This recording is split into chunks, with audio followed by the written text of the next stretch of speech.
Brian Mudd Show is on News Radio 610 WIOD. This was a rather intriguing story.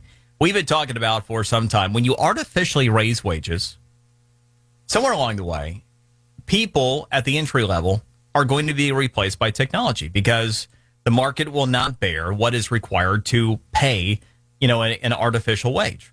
Well, the same is true when you have people that can work but choose to be lazy, that have been incentivized by a federal government that has paid enhanced unemployment benefits.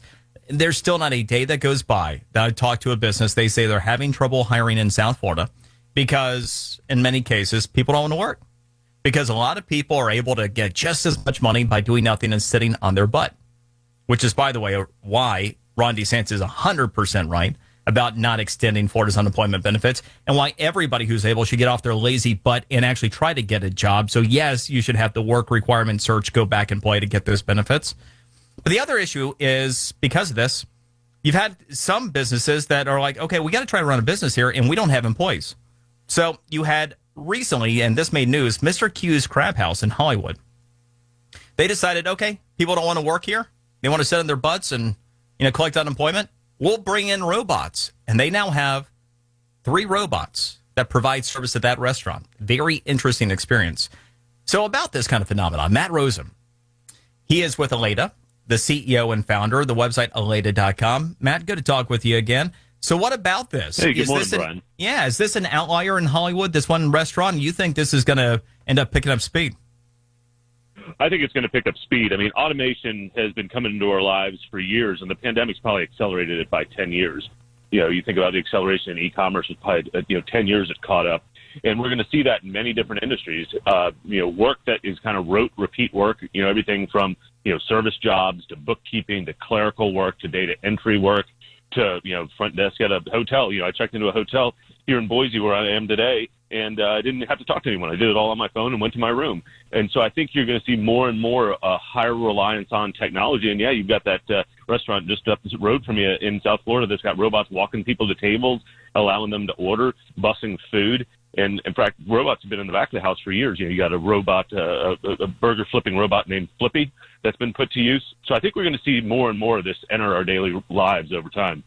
Does this mean that the Jetsons, really, that wasn't a lie after all? That's going to happen?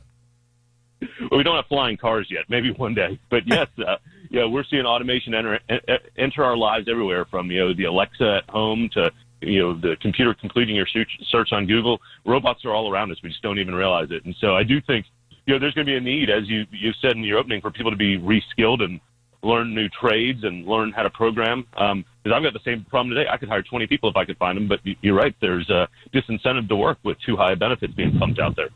And, on top of it, it ends up costing more, and there's less productivity, and nobody wins in this deal. But, Matt, one of the things that really frustrates me, and from a business standpoint, you can probably appreciate this too, often when you do see that people are replaced by technology, those that are hurt the most tend to be those that are simply most in need of an opportunity, right? Not a long-term career, just entry-level work. No, that's absolutely right, because those are oftentimes the easiest jobs to automate with virtual or physical robots. So, for those folks that are displaced, I really think we need to invest in training those folks in skills like, computer programming, data analysis. And but for those that don't have the aptitude, learning a trade like carpentry or plumbing or being electricians, or heck, there's a huge shortage of truck drivers right now. So there's lots of opportunities out there. There just aren't necessarily the means to get people retrained and reskilled for higher level jobs. So what is your suggestion for businesses that are like, ripping their hair out because they need people and they can't get them? It's going to be tough. It's going to be dependent on what business you're in. I think people are going to have to probably pay more to get people on board, which is often they can't do that. And if they can't do that, they're going to have to look to invest in technology to help them. I think it is interesting what Q's Crab Shack did. We'll see how effective it is. I've got a good friend who owns a number of Applebee's and Sonics, and he's looking at, potentially implementing some kiosk ordering. But, one of the concerns he's got is who's going to take care of all this technology once it's deployed. So it's a little bit of a catch-22 situation. You can use technology to replace people, but then you got to have somebody to support that technology that replace people. So details. Matt Rosen, the CEO, founder of Allata. Thank you very much for the time. It's appreciated. Thanks for having me on the show, Brian.